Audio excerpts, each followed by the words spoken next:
Hello, I'm Milt Tandy. I'm the president of WireCrafters. Today I'm with Kevin Von Grabe, who's the vice president of DR Storage Systems out of the Detroit area. So welcome to Louisville. Thanks, Milt. Happy to be here. So a question for you. With robotics playing a bigger role in material handling, are you looking to expand your product offering taking in the robotics? Yeah, our thoughts at this point is no, we are not. Very complicated. We don't have the expertise or capability in-house. We'd like to, though, if our clients need support there, we'd like to be able to introduce them to companies that we know and have worked with that can kind of provide the automated warehouse or fulfillment center, and be able to support with our core product lines. Kevin, I know that you're fairly new to the industry. I am. You've been in here for a couple years now. When you look at the top 10 items that DR Storage Systems sold in the past, and you've come in with a fresh set of eyes, has that type of product changed over the past 2 years that you've really been involved? Yeah, I think we're seeing fabricated shipping racks and conveyance racks as a line that's really grown for us over the last 12 to 18 months. So we're excited about that. And we're getting a lot of interest with VLMs, vertical lift modules. We haven't really closed a lot of deals, but it seems like as product complexity, SKU proliferation is happening with our clients, and space being a continued premium, that they're interested in VLMs, even though we haven't moved a lot of them.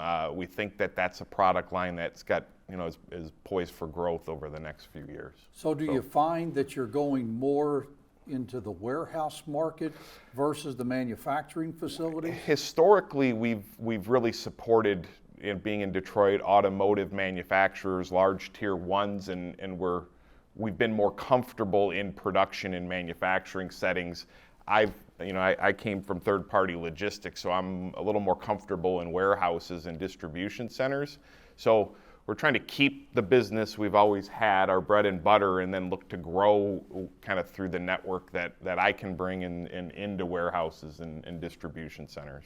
All right, has the evolution of products available in material handling in that area, has that opened up new markets for you? We've been tied to automotive for so long that I don't know that we've done a great job of really understanding some of the new products that are out there and changed our offering much, right? So that's something that I'm looking into to see what we should be selling. When we've got a client that trusts us, what more can we be doing for them? So I'm still, with my lack of experience in the industry, still looking at our product offering and seeing if we should be making changes to it and discontinuing some and bringing others on. What is your biggest pain point as a material handling distributor? Yeah, and this is coming from outside the industry. One of the things that I've struggled with is the quotation process. It's to me, it takes a long time to get quotes back, and there's always a kind of a bit of an element of a great unveiling as to what the quote's going to come back and look like. There's not a lot of established pricing. It's connected to the steel index a lot of ways, but we oftentimes don't really know what to expect back, whether the price is competitive, and the variation between this quote and the last quote we received 2 months ago. So that's for me, that's a struggle that we can't turn quotes around fast enough, and we don't know always what to expect when we get a quote back and what the pricing is going to look like.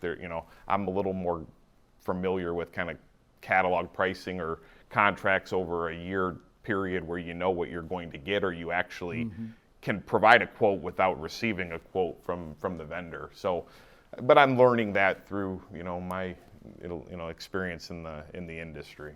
So. Well, Kevin, thank you very much. Thanks, Great Milt. having you here. Appreciate it. All right.